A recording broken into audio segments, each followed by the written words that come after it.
Hi friends, मैं विवेक सिंह राजपूत। आज class 9th का जो नया टॉपिक है, उस टॉपिक का नाम है force and Newton laws of motion. ये आज मैं आपके सामने पढ़ाने जा रहा हूँ। बहुत अच्छे से पढ़ेंगे। लास्ट टॉपिक में हमने पढ़ा था कि फोर्स क्या होता है, कितने टाइप का फोर्स होता है, ठीक है, फोर्स का क्या इफेक्ट होता है, सब कुछ हम लोग लास्ट टाइम में देखे थे। अगर जो बच्चा आप लोग में से नहीं देखा होगा, प्लीज आप जाओ, जो लिंक है वो डिस्क्रिप्शन ऑलरेडी दिया हुआ, आप वहां पे जाना, वहां पे आपको फोर्स का पार्ट 1 एंड पार्ट 2 दोनों का वीडियो मिल जाएगा। तो आज हम देखेंगे force and Newton laws of motion, ठीक है। चलो, गुड इवनिंग रौनक राज, केटू good evening, Gyanti good evening. चलो अब हम स्टार्ट करेंगे। तो देखो, फोर्स सबसे पहले देखते हैं फोर्स। तो फोर्स होता क्या है, सबसे पहले चीज देखो। तो to push and pull any object is called force. हमने यही पढ़ा था। अगर कोई भी ऑब्जेक्ट को अगर हम अपनी तरफ खींचते हैं, पुल करते हैं या अपने से दूर करते हैं, पुश करते हैं, तो उसको क्या बोलते हैं हम लोग? फोर्स बोलते हैं, ठीक है। फोर्स फोर्स के साथ ही साथ हम क्या देखेंगे? Newton law. फिर हमने मोशन पढ़ा था। मोशन में हमने क्या पढ़ा था कि अगर टाइम के साथ किसी ऑब्जेक्ट के पोजीशन में चेंजिंग होता है, उसको क्या हम बोलते हैं? मोशन बोलते हैं। अगर टाइम के साथ किसी ऑब्जेक्ट के पोजीशन में चेंजिंग आता है, उसको क्या बोलते हैं? हम मोशन बोलते हैं, ठीक है। तो अब देखेंगे सबसे पहले क्या है, व्हाट इज फोर्स। फोर्स होता क्या है, ठीक है। तो फोर्स क्या है? टू पुश और pull an object is consider as force. बस वही है जो आपने पढ़ाया था, लास्ट टॉपिक में ही पढ़ाया था कि अगर आप पुश करते हो, पुश बोले तो धक्का देना, पुश करना मतलब अपने से दूर लेके जाना। जब आप किसी ऑब्जेक्ट को पुश करते हो, या पुल बोले तो अपने तरफ खींचना। क्या करना? पुल बोले तो अपने तरफ खींचना। अगर पुश एंड पुल दोनों में से कोई एक हो रहा हो, या पुश एंड पुल दोनों एक साथ हो रहा हो, तो इसी को क्या बोलते हैं हम लोग? इसी को बोलते हैं फोर्स, ठीक है। तो अब फोर्स का एसआई यूनिट होता है, क्या होता है आपका? ये फोर्स का एसआई यूनिट न्यूटन, ठीक है। चलो नेक्स्ट हम देखेंगे क्या? नेक्स्ट देखते हैं contact force and non contact force. Hi Chhoti, good evening. Rohit good evening. You all are welcome to our VSR Adda, ठीक है। तो अभी देखेंगे कॉन्टेक्ट फोर्स क्या होता है, नॉन कॉन्टेक्ट फोर्स क्या होता है। देखो, हम लॉज ऑफ मोशन में पहुंचेंगे, लेकिन उसके पहले कुछ चीजें जो आपको जानना बहुत जरूरी है, इसलिए मैं थोड़ा बता दे रहा हूं। तो कॉन्टेक्ट फोर्स क्या होता है? अगर दो बॉडी क्या हो, फिजिकली कॉन्टेक्ट में हो। वर्ड में लिखता हूं, देखो यहां पे, फिजिकली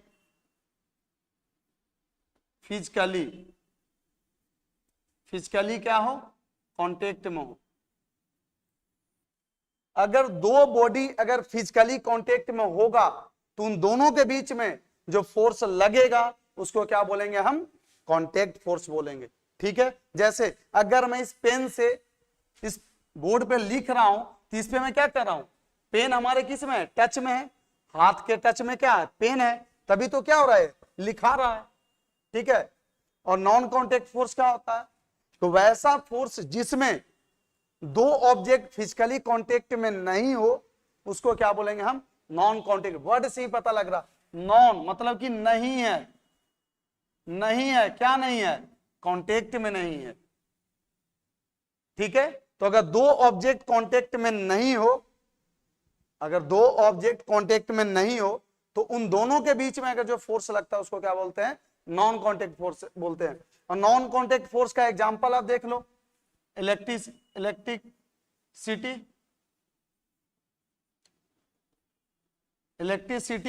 दूसरा क्या होगा? मैग्नेट। तीसरा क्या होगा? ग्रेविटेशन। ये सब आपका क्या है? सारा आपका नॉन कॉन्टेक्ट फोर्स का एग्जांपल है। जैसे देखो, मैग्नेट होता है, मैं यहाँ पे एक नील जो लोहे का कोई कील रखो, यहाँ पे मैग्नेट रखो, तो देखना है क्या करेगा? मैग्नेट या तो अपने तरफ खींचेगा, या मैग्नेट छोटा रहा, आयरन का नील बड़ा रहा, तो ये अपने तरफ खींचेगा, ठीक है। ये क्या है? दोनों चिपक तो नहीं रहा, सटा हुआ नहीं, लेकिन दोनों के बीच में क्या है? फोर्स ऑफ अट्रैक्शन है। दोनों के बीच में क्या है? Force of attraction. Gravitation force का जो एग्जांपल हम लेते हैं, देखो सेव या कुछ, जैसे मैं पेन ऐसे फेंका, फिर मेरे हाथ में आया, फिर ऐसे फेंका, फिर मेरे हाथ में आया, तो ऊपर से क्या नीचे आ रहा है, तो ठीक है। तो ये दोनों क्या कांटेक्ट में तो नहीं है, बट फिर भी अगर दो बॉडी कांटेक्ट में नहीं हो बट फिर भी उन दोनों के बीच में जो फोर्स लगता है उसको क्या बोलते हैं हम, नॉन कांटेक्ट फोर्स बोलते हैं। ठीक है, चलो सिद्धार्थ पासवान हाय भैया, गुड इवनिंग। गुड इवनिंग, हाय सचिन, अच्छा गुड मॉर्निंग। चलो नेक्स्ट हम देखेंगे balanced and unbalanced force. Balance force क्या होता है, अनबैलेंस फोर्स, तो नाम से पता लगे। बैलेंस, बैलेंस बोले तो संतुलित, बैलेंस बोले तो संतुलित,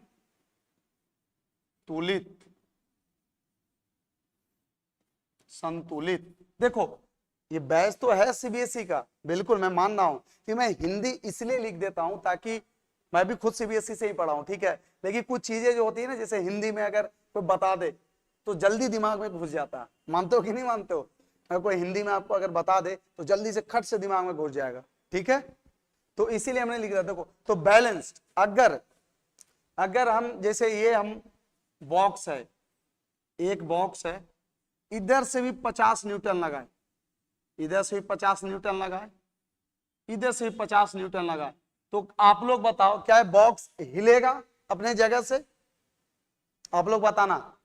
केस नंबर 1 ए, केस नंबर 2, एक बॉक्स लिया, इससे हमने 100 न्यूटन लगाया, ठीक है, इससे हमने मात्र 20 न्यूटन लगाया। केस नंबर बी, अब बताओ आप लोग बताना कि केस नंबर 1 ए में क्या हमारा जो ऑब्जेक्ट है आगे या पीछे जा पाएगा, यस या नो? बस इतना यस या नो बताना। इधर से हम 50 न्यूटन लगा रहे हैं, इधर से 50, दोनों साइड से अगर हम इक्वल अमाउंट में फोर्स लगा रहे हैं तो क्या ऑब्जेक्ट में हमारा कोई चेंजिंग आएगा, यस या नो? बताओ। रौनक बोले नो, केटू बोल रही है नो, और किसी को लग रहा है कुछ? सचिन स्मार्ट लग रहे हैं सर, थैंक यू सचिन। ठीक है, तो इसका बताओ आप, ये 50 न्यूटन, नो बिल्कुल। अगर इधर से 50 न्यूटन लगाएगा, इधर से 50 न्यूटन लगा, जो बॉडी रहेगा वो क्या हो जाएगा, वो बैलेंस हो जाएगा, ना तो इधर जाएगा ना तो इधर जाएगा, वो क्या रहेगा, बीच में रहेगा। इसी को क्या बोलते हैं, बैलेंस्ड फोर्स बोलते हैं। अगर दोनों साइड से इक्वल अमाउंट ऑफ फोर्स अगर अप्लाई किया जा रहा है किसी ऑब्जेक्ट पे तो उसको क्या बोलते हैं हम, बैलेंस्ड फोर्स बोलते हैं। ठीक है, यही अगर किसी ऑब्जेक्ट पे दो अनइक्वल फोर्स लग रहा है, दो क्या हो रहा है, अनइक्वल फोर्स लग रहा है, तो उसको क्या बोलेंगे हम, अनबैलेंस्ड फोर्स बोलेंगे। ठीक है, अब अगर कोई बोलेगा बैलेंस्ड, बैलेंस्ड जैसी नाम ले ले तो समझ जाना कि दोनों साइड से क्या लग रहा है, इक्वल अमाउंट में फोर्स लग रहा है। क्या लग रहा है, दोनों साइड से इक्वल अमाउंट में जब फोर्स लगेगा उसको बोलेंगे बैलेंस फोर्स। और अनबैलेंस्ड, इसमें क्या रहेगा, अनइक्वल अमाउंट में फोर्स लगेगा।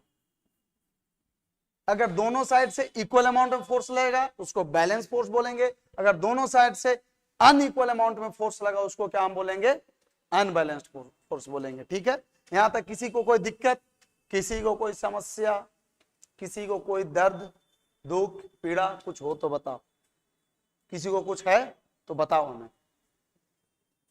सर बी सीमा हैदर है। हमें ओके, ठीक है। अब देखते हैं इनर्शिया। देखो अब जो बोले थे न्यूटन्स लॉज ऑफ मोशन, यहां से खेला शुरू होता है। ठीक है, यहां से देखो खेला शुरू होता है। यहाँ पे एक शब्द आया इनर्शिया, मैं इसको बड़े शब्द में लिखता हूं,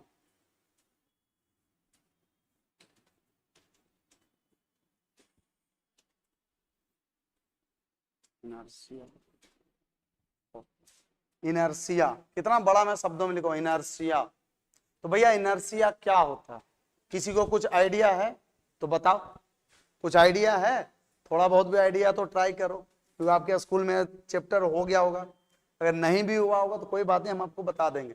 लेकिन थोड़ा बहुत अगर कुछ जानते हो तो आप बताओ, हमें कुछ भी बताओ, जो भी आपको पता वही हमें बताओ। चलो बताओ। ठीक है, तो देखो इनर्शिया का क्या मतलब हुआ। इनर्शिया जैसे आपको मैं पहले उदाहरण देता हूं फिर हम डिफिनेशन पे आएंगे। देखो अगर कोई आदमी सो रहा तो घर वाले बोलते हैं ना यार उसको सो जाने दो, अगर जाग जाएगा तो बहुत उपद्रव मचाएगा, उसको बोलते हैं ना सो जाने दे। मतलब जो काम कर रहा है उसको करने दो।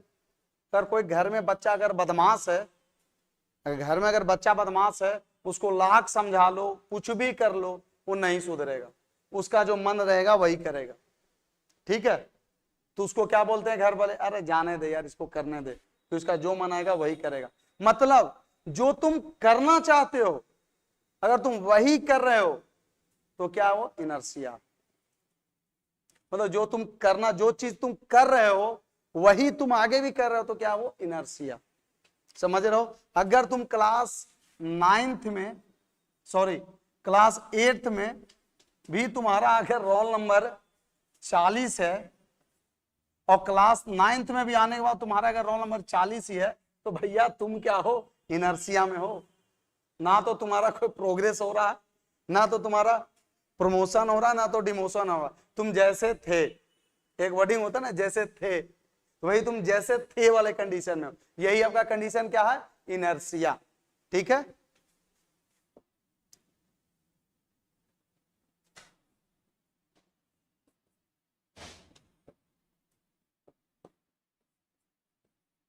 बिल्कुल इनर्शिया का स्पेलिंग गलत है। बिल्कुल सही, बिल्कुल सही बोल रहे हो। इनर्शिया का स्पेलिंग क्या है, वो गलत है। इनर्शिया का, चलो मैं यहाँ पे लिख देता हूं इसको थोड़ा सा, चलो बिल्कुल सही, बहुत सही पकड़े हो, जो भी मतलब बताए हो। इनर्शिया ये जो बेटा ये गलत है, इसको हटा देना। ठीक है, इसके जगह पर आप लिख लेना INERTIA, ये है आपका इनर्शिया। इनर्शिया बिल्कुल INER,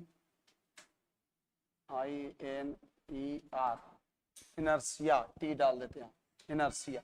ये आपका क्या है, ये इनर्शिया। स्पेलिंग अब सही है। चलो कुछ नहीं यार, स्पेलिंग मिस्टेक है यार, अपना टेक्निकल टीम वाला हो सकता है टाइप कर रहा होगा, तो हो सकता है उनसे एक आध दो स्पेलिंग मिस कर गया हो। तुम्हें तो कॉन्सेप्ट से लेना देना है, इस पे थोड़ी ध्यान दोगे। तो इनर्शिया समझ में, तुम्हें ये समझना है कि इनर्शिया होता क्या है। इनर्शिया का स्पेलिंग ये इंग्लिश का नहीं है, तो कोई बात नहीं। चलो थैंक यू कि आपने बताया इसके बारे में। ठीक है,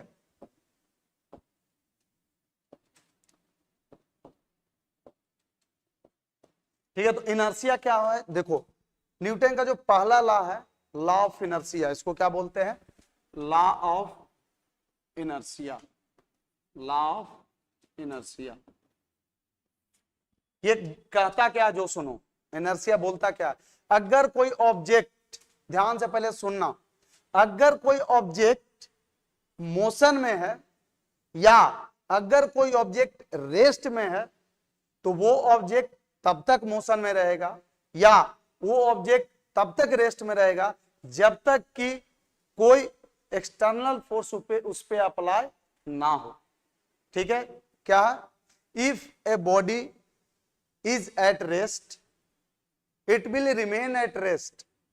If a body in motion, will be in motion unless external force is applied. अगर कोई बॉडी रेस्ट में है, क्या है, अगर कोई बॉडी रेस्ट में है तो तब तक रेस्ट में रहेगा जब तक कि उस पर कोई एक्सटर्नल फोर्स अप्लाई ना हो। अगर कोई बॉडी किस में है, मोशन में है, अगर कोई बॉडी किस में है, मोशन में है, तो बॉडी तब तक मोशन में रहेगा कि जब तक कि उस पे कोई एक्सटर्नल फोर्स बाहर से ना लगे। यही है आपका लॉ ऑफ इनर्शिया, इसी को बोलते हैं लॉ ऑफ इनर्शिया। तब आपको समझ में आ गया, इनर्शिया समझ में आ गया क्या होता है, कि अगर कोई बॉडी मोशन में है तो तब तक मोशन में रहेगा जब तक कि उस पे से बाहरी कोई फोर्स अप्लाई ना किया जाए।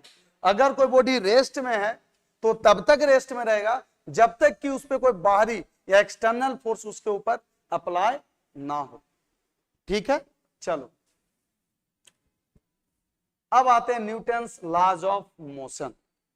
न्यूटन्स लॉज ऑफ मोशन, तो देखो इसमें जो सबसे पहला है, फर्स्ट लॉ है, वो है लॉ ऑफ इनर्शिया। चलो इसको मैं तो एक सेकंड इसको मिटा देता हूं। फर्स्ट लॉ, फर्स्ट लॉ क्या है, फर्स्ट लॉ क्या है आपका, law of inertia, law of inertia. जो पहला आपका क्या है, लॉ ऑफ इनर्शिया। तो first Newton first law of motion क्या हुआ, if a body in motion, if a body is at rest, the body will remain at rest or body will be in moving condition unless if any external force is applied on them. अगर कोई object है वो motion में है तो तब तक motion में रहेगा जब तक कि उस पर बाहर से कोई हम एक्सटर्नल फोर्स नहीं लगाएंगे। अगर कोई बॉडी रेस्ट में है तो तब तक रेस्ट में रहेगा जब तक कि उस पर कोई हम एक्सटर्नल फोर्स अप्लाई नहीं करेंगे। ये है आपका Newton first law of motion, इसी को क्या बोलते हैं, लॉ ऑफ इनर्शिया। ठीक है, फर्स्ट लॉ में किसी को कोई दिक्कत, चलो एग्जांपल अर्पिता बोल रही सर एग्जांपल बताती, तो देखो एग्जांपल क्या क्या है। जैसे आप गाड़ी में जाते हो, गाड़ी में आप चलते हो, जैसे गाड़ी आप क्या करो, जैसे ही ब्रेक मारते हो देखो आपका जो अपर साइड का बॉडी हो ये आगे की तरफ झुकता है, झुकता है कि नहीं झुकता है। जैसे ये बंदा है, जैसे मैं चलो मैं एक बना लेता हूँ, एक गाड़ी है, सपोज मान लो, मुझे आता तो नहीं है फिर मान लेना, ये गाड़ी है, यहाँ सीट है, यहाँ पे क्या है ड्राइवर बैठा हुआ, यहाँ पे क्या है ड्राइवर साहब बैठा हुआ। जैसे ड्राइवर क्या करता है ब्रेक मारता है, तो जैसे ब्रेक मारता है तो देखते हो क्या है, ये बंदा आगे की तरफ झुक जाता है, झुकता है कि नहीं झुकता है। इसका सबसे बेस्ट एग्जांपल देखो, जैसी गाड़ी स्टार्ट होता है तो हम क्या है पीछे की तरफ जाते हैं और जैसी गाड़ी रोकते हैं तो हम आगे की तरफ आते हैं। ये क्या है आपका लॉ ऑफ इनर्शिया का एग्जांपल। क्यों ऐसा होता है, ऐसा इसलिए होता है क्योंकि जब गाड़ी जब चलते रहती है तो जो आपका जो बॉडी का जो लोअर पार्ट है, अगर मैं यहाँ पे इंसान बनाऊं ऐसे, इसका ये पेट हो गया, इसका नीचे वाला भाग आपका क्या हो गया, ये कमर से नीचे वाला पार्ट, तो जब गाड़ी अगर चलते रहती है रनिंग में रहती है तो इतना जो पूरा पार्ट देख रहे हो ये आपका किस में रहता है, मोशन में रहता है। और इतना से जो ऊपर वाला पार्ट है यहाँ तक मुंडी तक, ये आपका किस में रहता है, रेस्ट में रहता है। ये आपका किस में रहता है, रेस्ट में रहता है, समझ रहे हो। तो जैसे ही ब्रेक मारा तो भाई नीचे वाला तो क्या, जो नीचे वाला पार्ट है, ये वाला जो पार्ट देख रहे हो ये इतना कमर से नीचे वाला, ये तो मोशन में रहता है, गाड़ी के चेसिस के साथ मोशन में रहता है। नहीं, जैसे ब्रेक मारा तो ऊपर वाला तो भैया रेस्ट में है। और तुम क्या पढ़े थे, लॉ ऑफ इनर्शिया, अगर कोई बॉडी अगर रेस्ट में है तो तब तक रेस्ट में रहेगा जब तक उस पर कोई एक्सटर्नल फोर्स ना लगेगा। तो यहाँ वाला पार्ट क्या है, ये तो हमेशा रेस्ट में ही रहना चाहेगा। नहीं, जैसी गाड़ी मारे तो देखो मोशन वाला है वो रेस्ट में आ जाएगा और रेस्ट वाला हुआ आपका क्या इसमें आ जाएगा, ये मोशन में आ जाएगा। ये आपका एग्जाम्पल था किसका, लॉ ऑफ इनर्शिया का। बहुत सारा ऐसा एग्जाम्पल है, बहुत सारा, जितना आप अनगिनत कुछ भी ले लो, बहुत सारा एग्जाम्पल है इसका। ठीक है, तो इसमें कोई दिक्कत, अर्पिता एम आई क्लियर, ठीक है बेटा, मिल गया आपको example. Ayush Khurana hi bro, Chanda Singh rest, okay ठीक है। चलो अब लॉ ऑफ इनर्शिया में किसी को कोई दिक्कत तो नहीं है ना, बोलो। अब मैं आगे बढ़ूं, न्यूटन फर्स्ट लॉ में किसी को कोई अभी तक दिक्कत है तो बताओ हमें, तभी मैं न्यूटन सेकेंड लॉ में घुसूंगा। चलो बताओ, न्यूटन फर्स्ट लॉ में किसी को कोई दिक्कत, यस या नो में बताना, दिक्कत है या नहीं है। बस दिक्कत है तो बोलना यस, अगर दिक्कत नहीं है तो बोलना नो। ओके, अर्पिता बोल रही है यस, क्या दिक्कत है बेटा बताओ। चलो अर्पिता बताओ, बिल्कुल पूछो। देखो जब तक आप सवाल नहीं पूछोगे आपका कॉन्सेप्ट क्लियर नहीं होगा। ठीक है, चलो अर्पिता पूछो, आपको क्या है doubt.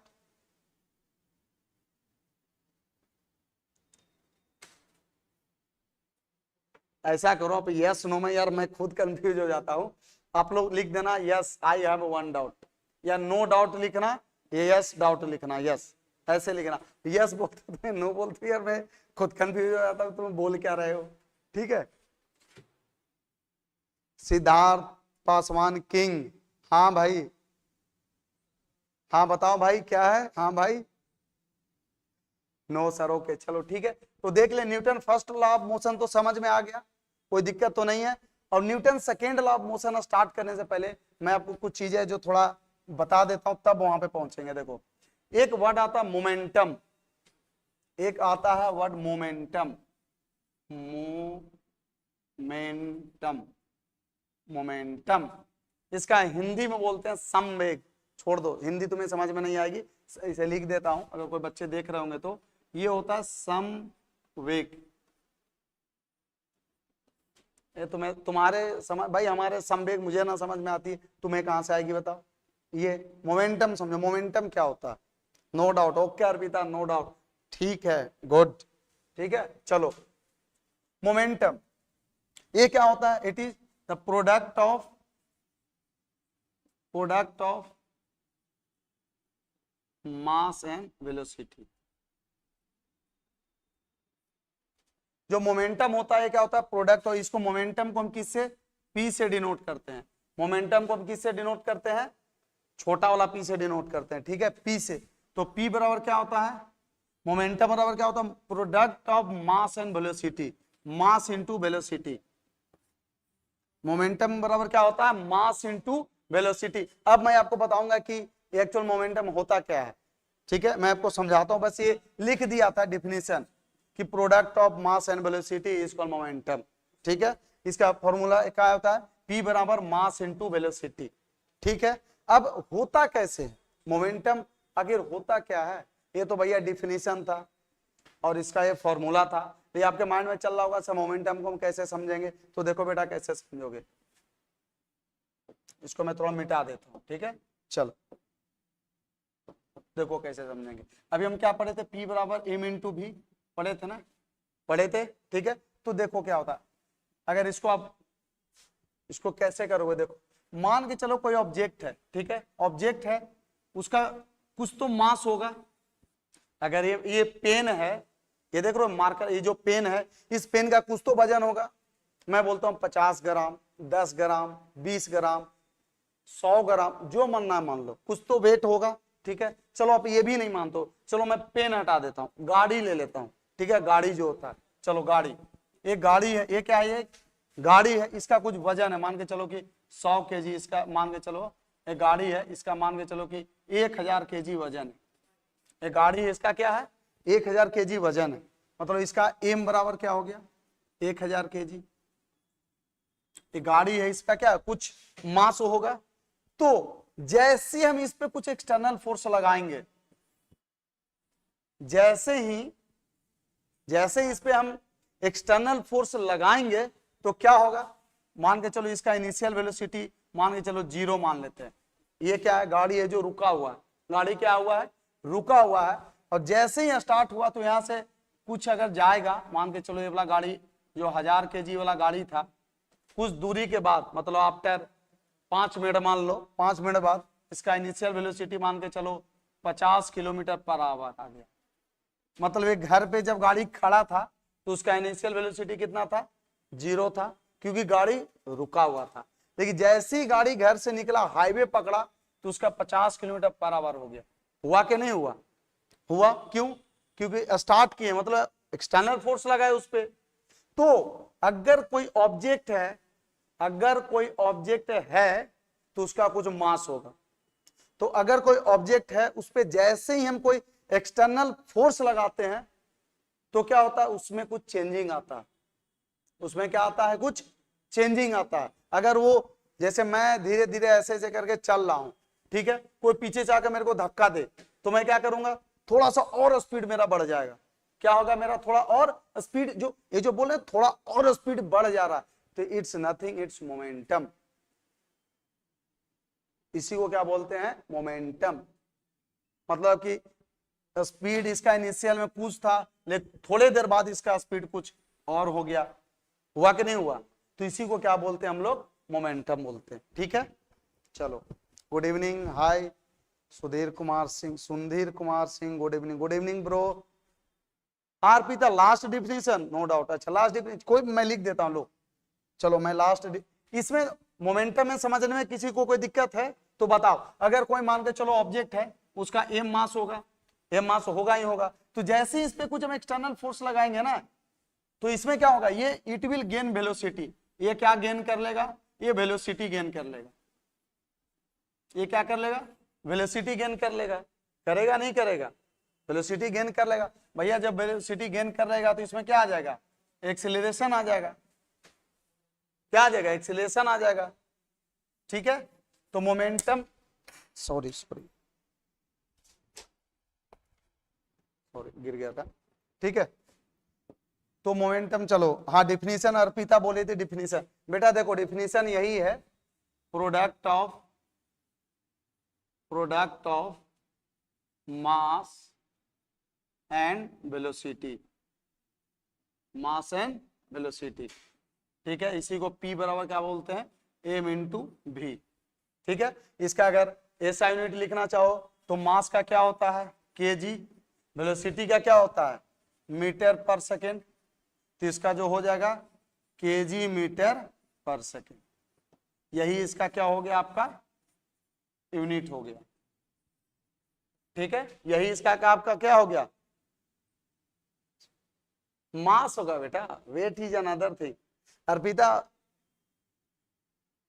There is difference between mass and weight, mass अलग होता है, वेट आपका अलग होता है, दोनों अलग अलग चीज है, समझ रहे हो ना, दोनों अलग चीज है, मास आपका अलग है, वेट आपका अलग है, ठीक है। ये चीजें जब मैं आपको क्लास 9th में जब ग्रेविटेशन चैप्टर, जब आपका ग्रेविटेशन चलेगा, जब ग्रेविटेशन चैप्टर चलेगा तो उसमें हम आपको अच्छे से बताएंगे कि what is the difference between mass and weight, mass और वेट में क्या डिफरेंस है, ठीक है। फिर आपको वहां पर ये भी बताएंगे स्मॉल जी और जो लार्ज जी, जो बड़ा वाला जी होता है और छोटा वाला जी में क्या अंतर होता है, सब वहां पे अभी हम देखेंगे, ठीक है बेटा। चलो यहां तक कोई दिक्कत। अब हम आते हैं Newton second law of motion. चलो देखो, funny world, hi funny world, you are welcome to our VSR Adda. Yes bro, good evening. चलो Newton second law of motion देखेंगे क्या बोलता है, देखो क्या बोलता है, फोर्स, फोर्स इज डायरेक्टली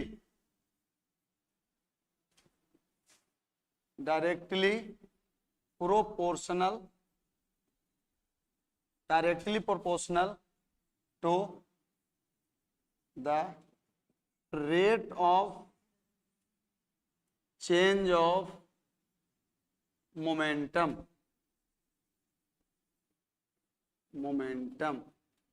यही आपका क्या, आपका सेकेंड लॉ ऑफ मोशन, या आपका बोल दो न्यूटन सेकेंड लॉ, यही आपका, ठीक है।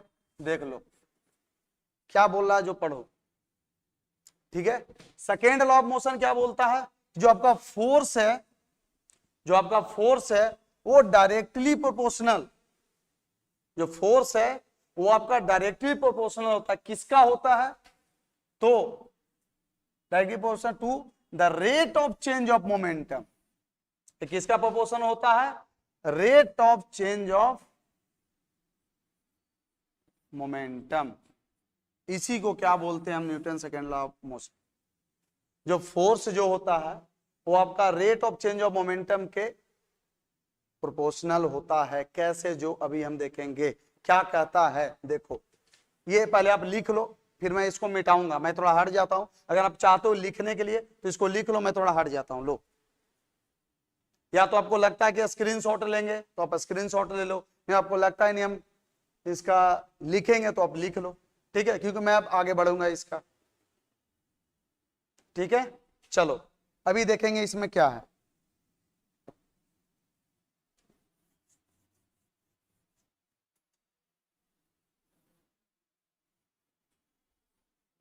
देखो अब हम इसका क्या करेंगे, एक एक चीज तोड़ के एनालिसिस करेंगे। देखो फिजिक्स है, मैं बता रहा हूं, साइंस भाई ऐसा पढ़ाएंगे ना, बोलोगे सर मजा आ रहा है, तुम देखते जाओ, एक एक चीज तोड़ तोड़ के पढ़ेंगे। देखो इसमें एक वर्डिंग आया है rate of change of momentum, rate of, तो आप क्या पढ़े थे कि जहां पे भी रेट ऑफ वर्ड आ जाए, जहां पे भी रेट ऑफ वर्ड आ जाए मतलब क्या है, इसको टाइम से डिवाइड करेंगे, क्या करेंगे, डिवाइड बाई टाइम।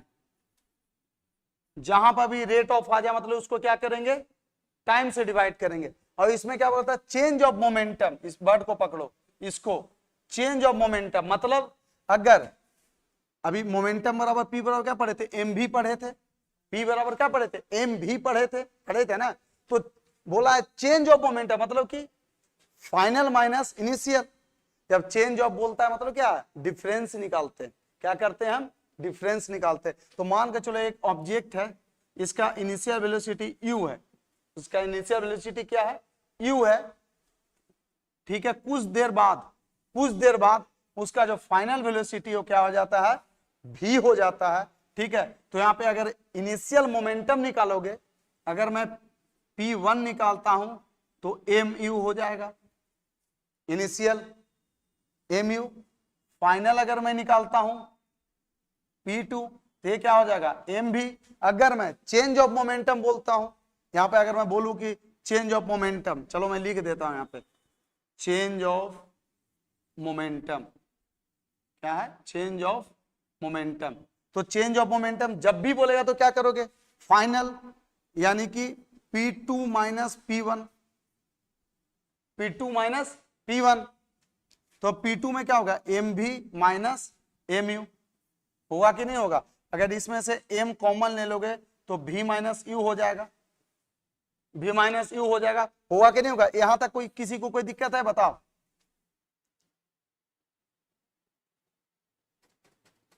बिल्कुल बिल्कुल, हाँ हाँ अर्पिता, यस, मतलब universal proportional to time, yes बिल्कुल सही पकड़े हो, ठीक है।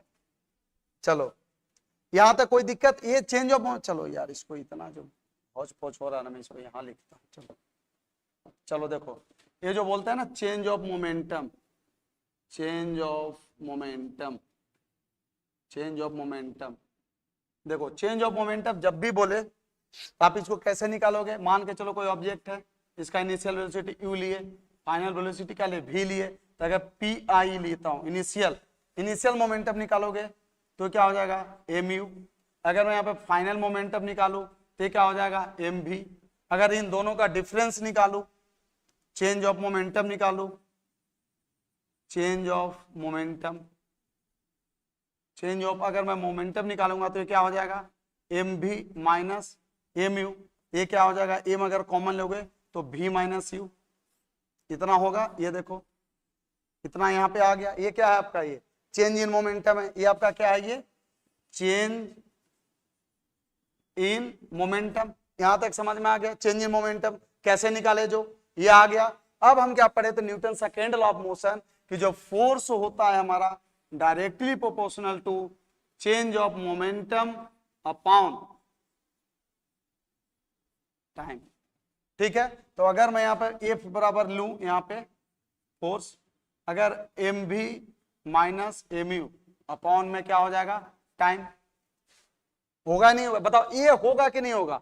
आप लोग बस हमें ये बताओ, ये मैं इक्वेशन नंबर 1 लिखा हूं, इक्वेशन नंबर 1 किस किस को समझ में नहीं आया है वो बोलो। इक्वेशन नंबर 1 किसको, बस इक्वेशन नंबर 1 ये वाला ऊपर वाला, ये जो देख रहे हो ये वाला जो समझ में आ गया, चलो मैं इसको 1 लिख देता हूं, इसको मैं 2 लिख देता हूं, ठीक है। चलो ये इक्वेशन नंबर 1, इसको मैं थोड़ा बड़ा कर देता हूं, चलो इसको थोड़ा मैं बड़ा कर देता हूं, चलो ये, चलो इसको मैं थोड़ा और बड़ा कर देता हूं, देखो चलो ये बताओ, ये वाला किसको नहीं समझ में आया, बस हमें ये बताओ। ये किसी को समझ, किस को ये नहीं समझ में आया, हमें ये बताना, नहीं समझने वाला बताना कि किस को ये नहीं समझ में आया, ये वाला चेंज इन मोमेंटम, ये जो है ये किस को नहीं आया समझ में, हमको ये बताना, बस ये वाला। सबको समझ में आ गया है ये, अगर ये समझ में आ गया तो आगे कुछ नहीं है, आगे बहुत ही इजी है। ये समझ में आ गया, आ गया, चलो ठीक, गुड, वाह बहुत अच्छी बात है यार, तुम लोग बहुत अच्छे से समझ रहे हो, बेकार सोच रहे थे तुम्हें नहीं आता है कुछ, तुम तो बहुत तेज निकले, ठीक है। चलो ठीक है, यहां तक आ गया, ये क्लियर है ना, चलो ओके, मेरे को तो आ गया ठीक है, चलो ओके ठीक है। ये देखो अगर मैं यहां पे ये लेता हूं m बराबर v minus you upon time, होगा नहीं होगा, बिल्कुल होगा। तो इसमें से m इंटू यहाँ पे v minus you upon T, इसको ऐसे कर सकते हैं क्या, मैं ऐसे कर सकता हूं, इसमें से m कॉमन ले लिया, देखो m यहां भी है m यहां भी है, तीन दोनों में से m क्या किए कॉमन कर लिए, तो बच गया क्या अपने पास v माइनस यू, ये बच गया, नीचे क्या था t। अब ये बताओ आप एक्सेलरेशन बराबर क्या पढ़े हो, v minus you upon T, पढ़े हो कि नहीं पढ़े हो, पढ़े हो ना। अगर वहीं पे मैं वैल्यू रख दूं तो यहाँ पे इसका तो a होगा, तो a बराबर क्या हो गया ma, यही आपका Newton second law of motion, F बराबर एम ए, यही आपका क्या है, Newton second law of motion. यही आपका क्या है, Newton second law of motion. यहां तक किसी को कोई दिक्कत है तो बताओ, इसमें कोई दिक्कत है, देख लो। कर सकते हैं। रौनक राज, कोई दिक्कत बेटा? रवि, आप बहुत लेट ज्वाइन किए हो, बताओ बेटा यहाँ ये कोई दिक्कत है किसी को, सेकेंड लॉ ऑफ मोशन कैसे किए जो? नहीं ना। चलो अब हम नेक्स्ट आगे बढ़ते हैं, ठीक है। ये मैं ऐसा मान रहा हूं कि आपको Newton first law second law समझ में आ गया। अगर अभी तक नहीं भी आया तो आप दोबारा हमसे पूछ सकते हो विदाउट एनी हेजिटेशन। ये मत सोचो कि चैट बॉक्स में मेरा दोस्त है कि घर वाले हैं, दुनियादारी है, आपको नहीं आ रहा पूछो, पूछना मेन यार आपको कॉन्सेप्ट क्लियर होना जरूरी है। अगर आप हमें आधा घंटा या 45 मिनट टाइम दे रहे हो तो मतलब यू शुड एटलीस्ट ट्राई कि आपका your all doubt should be kill in this class. आपका जितना भी डाउट है यहीं पे किल होना चाहिए, मतलब खत्म हो जाना चाहिए, ठीक है। नहीं, सब समझ में आ गया, चलो गुड, ठीक है। चलो नेक्स्ट अब हम देखते हैं क्या, अब देखते हैं, हाँ इसका एग्जाम्पल में सेकेंड लॉ का बताना भूल गया था। जैसे देखो एग्जाम्पल में, जैसे बॉल है ना, बॉल देखते हो, ये कोई बंदा अगर क्रिकेट खेलता है, क्रिकेट खेलते हो देखो कैच आता है, तो कैच अगर आता है देखो बॉल को पकड़ के पीछे करते हो ना, हाथ को कैच करते हो, डायरेक्ट अगर आप कैच करो तो बहुत तेज चोट लगेगा यहाँ पे, ठीक है। लेकिन आप कैच करेंगे उसको थोड़ा सा हाथ को पीछे लेके जा, ये जो हाथ को पीछे लेके जा रहे हो ना, तो हाथ को जो पीछे लेके जा रहे हो, आप क्या पढ़े थे देखो, वो क्यों लेके जाते हैं देखो, आप क्या पढ़े थे, ए बराबर एम ए, पढ़े हो ना, पढ़े हो कि नहीं पढ़े हो? उसके पहले तुम क्या पढ़े थे, ए बराबर delta P upon delta T, यानी कि F is inversely proportional to time, sorry F is inversely proportional to time. अगर आप टाइम बढ़ा दोगे फोर्स का इफेक्ट कम पड़ेगा, तुरंत अगर ले लोगे फोर्स का इफेक्ट ज्यादा पड़ेगा। इस समझ गए? अगर आपसे कोई पूछेगा कोई बंदा भाई हाथ पीछे क्यों लेके जा रहा है, तो बस यही कि भैया फोर्स का इफेक्ट को कम करने के लिए। क्यों? आपने पढ़ा है नहीं अच्छी, देखो पढ़ा कि नहीं पढ़ा, force is inversely proportional to time, जितना आपका टाइम ज्यादा लगेगा उतना फोर्स का इफेक्ट है वो क्या होगा, वो कम पड़ेगा। फोर्स का जो इफेक्ट हो क्या पड़ेगा हमारे ऊपर, कम पड़ेगा, ठीक है। चलो हाय ये भी लाडिस के मैं, hello sir, hi bro, you are late bro, ठीक है। चलो ये हो गया Newton second law of motion. अब हम देखते हैं third law of motion, third law of motion, third law of motion, ठीक है। आज मैं कोशिश करूंगा कि आज मैं इसको खत्म ही कर दूं आपको इसी क्लास में, ठीक है। तो थर्ड लॉ ऑफ मोशन यहाँ सो सिंपल है, बहुत आसान है, कुछ नहीं, to every action, to every action, to every action there is equal and opposite reaction, equal and opposite reaction,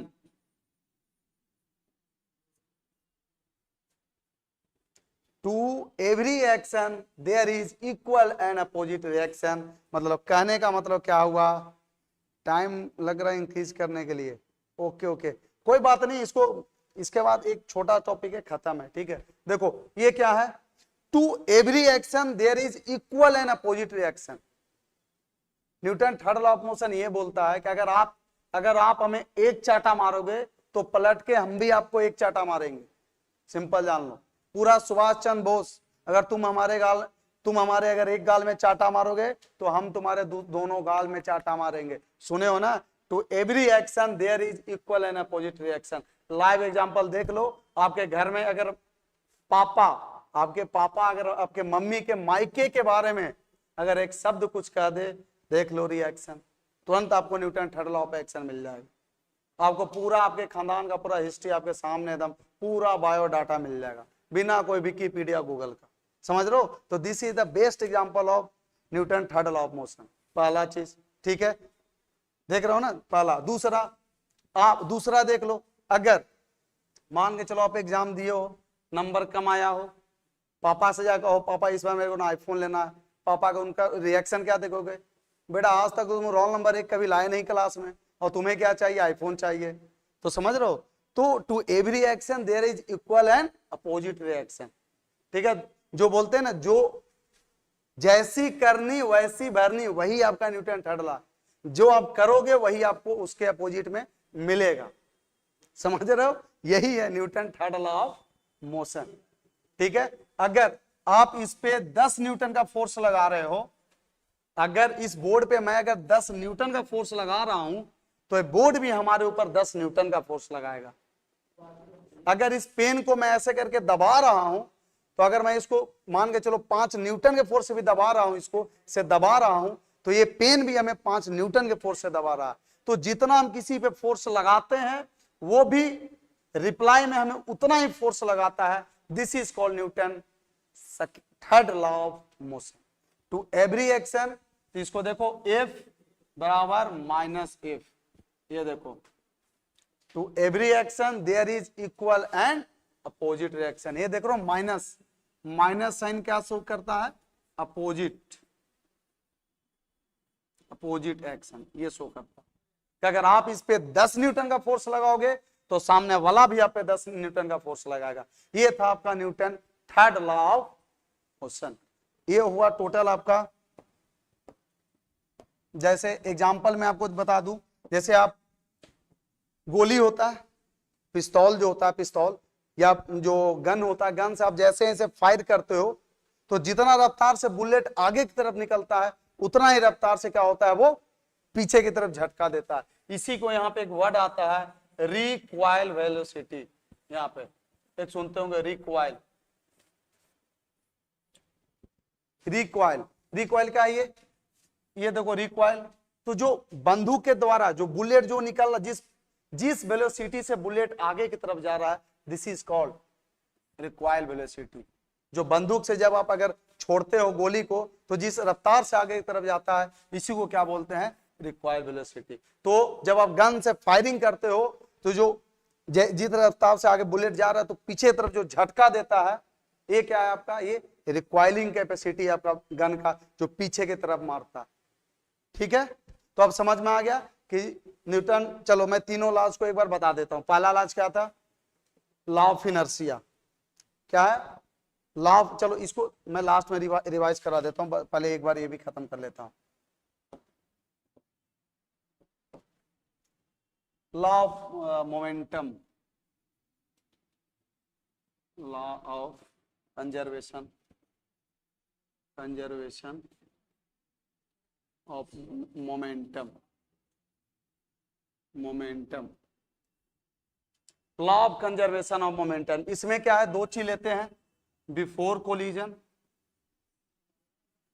before collision, दूसरा आफ्टर कोलिजन। ये क्या होता है, आफ्टर कोलिजन, ठीक है। इसमें क्या लेते हैं, बिफोर कोलिजन है, सॉरी, एक क्या है आफ्टर कोलिजन। जैसे दो बॉल है, एक ये बॉल है, इसका आप मान के चलो m1 है, u1 होगा।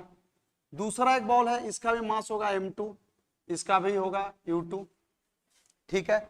ये हुआ बिफोर कोलिजन, मतलब दो बॉल है, जैसे मान के चलो दो बॉल है, मान लो ये मेरा हाथ है, एक हाथ में मेरा एक बॉल है, दूसरे हाथ में मेरा एक बॉल है, ठीक है। तो ये दोनों जब बॉल टकराएगा, जब दोनों बॉल जब टकराएगा, तो टकराने से पहले क्या मोमेंटम होगा और टकराने के बाद क्या मोमेंटम होगा, यही हम पढ़ते हैं किसमें, law of conservation of momentum.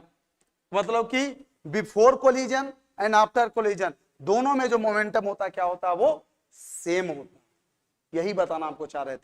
तो अगर ये बॉडी, ये देखो अगर है, तो इसका अगर निकालोगे बिफोर कोलिजन, तो ये क्या हो जाएगा आपका m1 u1 plus m2 u2, होगा कि नहीं होगा। देखो u1 मतलब कि इनिशियल, मतलब कि बिफोर कोलिजन है, टकराया नहीं है, अभी दोनों टकराया नहीं है। जब जैसी टकरा जाएगा, तो टकराने के बाद इसका मोमेंटम क्या हो जाएगा आपका m1 v1 plus m2 v2।